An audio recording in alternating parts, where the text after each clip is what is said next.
बारीकी से कहा था कि बीजेपी में आदिवासी नेताओं का प्रतिनिधित्व होना चाहिए आगे चुनाव में। शायद ऐसा होता दिखा नहीं, इसलिए कांग्रेस का दामन थाम लिया। फिर भी आज जी मध्य प्रदेश छत्तीसगढ़ के मंच पर अपनी बातचीत रखेंगे, बेबाकी से उनका अंदाज ही वैसा रहा है, निराला। नंद कुमार साय जी, बहुत स्वागत है आपका मंच पर। जोरदार तालियों से नंद कुमार साय जी का स्वागत करिए। साथ ही मैं अब बुलाना चाहूंगी सहयोगी कीर्ति और शिवांगी को कि वो सेशन को आगे बढ़ाएंगे। नंद कुमार साय जी किसी पहचान के मोहताज नहीं हैं और छत्तीसगढ़ में चुनावी साल है, तो इस साल नंद कुमार साय कांग्रेस का दामन थाम चुके हैं। अब उनकी रीति नीति कैसे पसंद आ रही है, स्वागत के लिए नंद कुमार साय के मैं बुलाना चाहूंगी एडिटर मोहित सिन्हा जी को कि वो पुष्पगुच्छ देकर उनका स्वागत करें। बेहद दिलचस्प बातचीत होने वाली है। वो नेता जो कल तक भारतीय जनता पार्टी के पक्ष में बोला करते थे, आज अगर कांग्रेस का दामन उन्होंने थामा है तो क्यों थामा है, किस वजह से थामा है। इसके अलावा न्याय की जो स्कीम्स है, उन स्कीम्स को नंद कुमार साय कैसे देखते हैं, इस पर भी चर्चा होगी। Over to you Shivangi and Kirti. बहुत शुक्रिया तृप्ति आपका। और उस कविता के साथ ही शुरुआत करेंगे जो आज आपने पोस्ट करी है। धूमिल नहीं है लक्ष्य मेरा, अंबर समान ये साफ है, उम्र नहीं है बाधा मेरी, मेरे रक्त में अभी ताप है।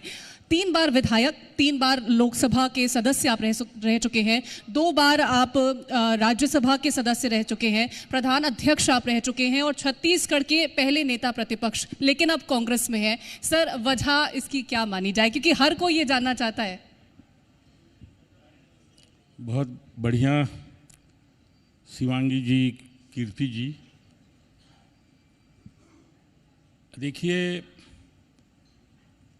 ये छत्तीसगढ़ एक ज़माने में मध्य प्रदेश का हिस्सा हुआ करता था और हम लंबे समय से राजनीति में हैं और भारतीय जनता पार्टी में। श्रीमान अटल बिहारी वाजपेयी, लाल कृष्ण जी आडवाणी, सुषमा स्वराज, प्रमोद महाजन, सुंदर सिंह भंडारी, अगणित नाम हैं जिनके साथ मैंने काम किया।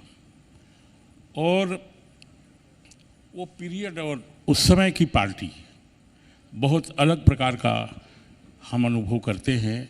हम मध्य प्रदेश के, अविभाजित मध्य प्रदेश के अध्यक्ष रहे और अलग अलग जगहों में काम करते रहे, लेकिन परिस्थितियां जैसे बदली हैं। छत्तीसगढ़ एक ऐसा प्रदेश है जिसमें जनजाति समाज काफ़ी बड़ी संख्या में है, अनुसूचित जाति वर्ग भी है, पिछड़ा वर्ग भी है, और इन सारे दृष्टि से बहुत अधिक काम करने की आवश्यकता है। इसमें कुछ ऐसी भी जातियां हैं जिनके लिए बहुत करना है। ट्राइबल में 5 प्रिमिटिव ट्राइब हैं: कोरवा, कमार, बिरहोर, पंडो, बैगा।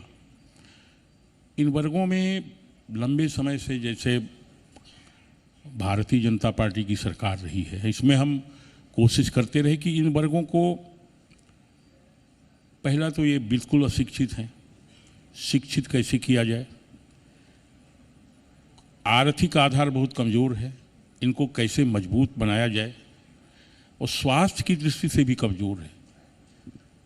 तो इन बातों को लेकर के हम लंबे समय से चर्चा करते रहे हैं, इनके बीच में जाते रहे हैं, हो नहीं पाई। और हम धीरे धीरे ऐसा अनुभव करने लगे कि पिछले समय भी सरकारें थीं और बहुत इस दिशा में आगे बढ़े, लेकिन बहुत ज़्यादा कुछ हो नहीं पाया। लेकिन बाद में जो गत चुनाव है 18 का, इसमें कांग्रेस जीत गई। माननीय भूपेश जी मुख्यमंत्री बने प्रदेश के, और इन्हीं सारे विषयों को, जो बातें अभी और भी चर्चा में आई है, उसको भी मैंने थोड़ा विचार किया, चिंतन किया। अनेक जगहों में ये भगवान राम का ननिहाल है, पहले भी लोगों ने चर्चा किया। कौशल्या माता का ये मायका है। यहाँ पर इसी दृष्टि से भगवान राम यहाँ पर उनका ननिहाल है, तो यहाँ पर एक परंपरा है हमारे यहाँ सामान्यतः बड़े उम्र वाले मामा होते हैं और छोटी उम्र वाले भांचा होते हैं, लेकिन यहाँ पर इस भगवान राम का ननिहाल होने के कारण यहाँ पर मामा जो है भांचा का पांव छूते हैं। कौशल्या जी का यहाँ पर मायका है, बहुत सारे विषय, और इन सारे विषयों को ये वर्तमान जो हमारी सरकार है ये एक एक करके इसको आगे बढ़ाने का काम, इसको सारे लोगों में पहुंचाने का काम, ये सारा भी काम किया। उनके बहुत सारे कामों को यहाँ पर बताया गया है यानी पहले कि भी। कांग्रेस द्वारा किए गए कामों से, नीतियों से आप इतने प्रभावित हो गए कि आप चले ही आए। लौटूंगी मैं इस प्रश्न को और विस्तार से पूछूंगी, लेकिन अभी आपने जिक्र किया कि आपने काम 77 से आप हैं और लंबे समय से 40 वर्ष से ज़्यादा का समय बीत चुका है। काम आपने सुषमा जी के साथ भी किया, आडवाणी जी के साथ में भी किया, लेकिन अक्सर ये बयान सामने आता है भाजपा छोड़ने के बाद, जो निकलकर नेता आते हैं, तमाम मंत्री निकल कर आते हैं भाजपा छोड़ के, वो उनका ये कहना रहता है कि अब वो अटल आडवाणी की पार्टी नहीं रही। आपने भी ऐसा ही जिक्र किया। तो अब की पार्टी में, बीजेपी में, और जो अटल जी आडवाणी जी के समय की ये पार्टी थी, उसमें क्या अंतर आप पाते हैं? देखिए, उस समय जो पार्टी थी, मैं तो उनके सबके साथ काम किया। उस समय सारे लोग मिल कर के बात की जाती थी, क्या काम करना है। मैं पार्लियामेंट में था, 3 बार लोकसभा में, 2 बार राज्यसभा में। उस पीरियड में प्रशिक्षण होता था हम लोगों का कि पार्लियामेंट में विषयों को कैसे रखना है। इसके लिए सीनियर जो सेक्रेटरी होते थे या सीनियर हमारे मेंबर ऑफ पार्लियामेंट होते थे, मिनिस्टर होते थे, वो आकर के हम लोगों को बताया करते थे। एक एक हफ्ते का, माने 2-2 घंटे का सवेरे उनको बताया जाता था कि कैसे कैसे करना है, क्या करना है, कौन बात को उठाना है, और सबकी जानकारी रहती थी। बहुत सारे लोग, हम लोग उसको नोट करते थे और पार्लियामेंट में उसका उपयोग करते थे। इस समय कुछ पता ही नहीं चलता है पार्टी में कौन कहाँ है, क्या कर रहे हैं, कैसे कर रहे हैं। जो पार्टी के घोषणा पत्र में, वचन पत्र में जो बातें लिखी भी जाती थी, वो कहीं दिखाई नहीं पड़ती थी। और इस तरह से उस समय की पार्टी भारतीय जनता पार्टी, और आप जब बीच में गवर्नमेंट आई और उसमें काम भी कुछ दिनों तक चला, जो जो घोषणा पत्र में बातें थी वो भी अधूरी रह गई। ये अंतर है। उस समय कम काम होते थे, जो बातें कही जाती थी वो की जाती थी। और ख़ास करके अटल बिहारी वाजपेयी जी और बाकी जो बड़े नेता थे, उनमें वो तो प्रारंभिक दिनों में था। बहुत सारी स्थितियां बड़े बड़े कामों को करने की होती नहीं थी, और धीरे धीरे करके ये पार्टी आगे बढ़ी थी। कम संकट में, कभी कभी आपने देखा होगा, उसका इतिहास और पार्लियामेंट का देखेंगे तो पता चलेगा, कभी एक मत से पार्टी पीछे रह गई और उसके बाद रिजाइन कर दिया अटल बिहारी वाजपेयी ने। और ये सारी बातें उस समय की पार्टी में थी। सरकार है कि नहीं, ये महत्वपूर्ण बात नहीं होती थी, लेकिन जो हमारे नेता उस जमाने में हुआ करते थे, उनकी बातें देश के लिए, समाज के लिए लगता था कि हाँ, ये मील का पत्थर है। अटल बिहारी वाजपेयी का एक लाइन आपको मैं सुने होंगे, आप देखे होंगे, मैंने कई जगह बोला है। उन्होंने कहा, भारत ये जमीन का टुकड़ा नहीं है, ये जीता जागता राष्ट्र पुरुष है। इसके कंकर कंकर शंकर हैं और बिंदु बिंदु गंगा जल है। ये राष्ट्र के लिए ऐसी चिंतन रखा करते थे। ये वो पार्टी थी। और अब तो बहुत मुश्किल है, आप देख लीजिए आज की बीजेपी। आपकी पहचान हमेशा से एक कट्टर हिंदू रही है और हार्डकोर हिंदुत्व को आप फॉलो करते रहे हैं। भाजपा के लिए आपने लाठियां खाई, आपका पैर टूटा। 40 साल एक बहुत लंबा वक्त होता है।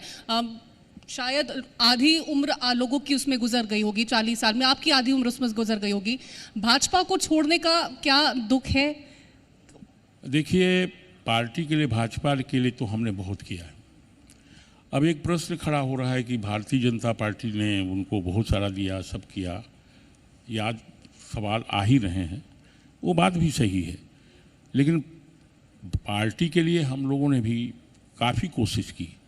देखिए, आपको पता होगा कि 2000 में अटल बिहारी वाजपेयी प्रधानमंत्री थे। बनने के बाद 3 बड़े राज्यों को 2-2 राज्यों में विभाजित किया। छत्तीसगढ़ बनाया गया मध्य प्रदेश से तोड़ करके, झारखंड बनाया गया बिहार को 2 भागों में बांट करके, और उत्तर प्रदेश को उत्तराखंड। उद्देश्य ये था कि इससे छोटे राज्य जब होंगे तो उनके काम करने की गति बढ़ेगी और गांवों का, कस्बों का, छोटे शहरों का प्रगति होगा। और हम छत्तीसगढ़ में इस बात को देखते भी। तो 3 राज्य जब बनाए गए यहाँ पर अटल जी के द्वारा, हम लोग यहाँ चूँकि मध्य प्रदेश में थे पहले, वहाँ से आए तो भारतीय जनता पार्टी की मेजोरिटी नहीं थी, कांग्रेस का बहुमत था और सरकार उन्होंने बनाया। अजीत जोगी जी मुख्यमंत्री बने, मैं भी विधायक था उस जमाने में। और उसके बाद मुझे माननीय नरेंद्र मोदी जी, आज के जो हमारे प्रधानमंत्री हैं, उन्होंने आकर के यहाँ नेता प्रतिपक्ष बनाया। और उसके बाद से हमारी पार्टी को ताकतवर बनाने के लिए भारतीय जनता पार्टी को लड़ाई शुरू हो गई और सड़कों पर हम लोग रहे। आपको स्मरण होगा, एक बार मुख्यमंत्री के निवास को घेरने के लिए नगर घड़ी चौक में हमने मैंने माजमा खड़ा किया।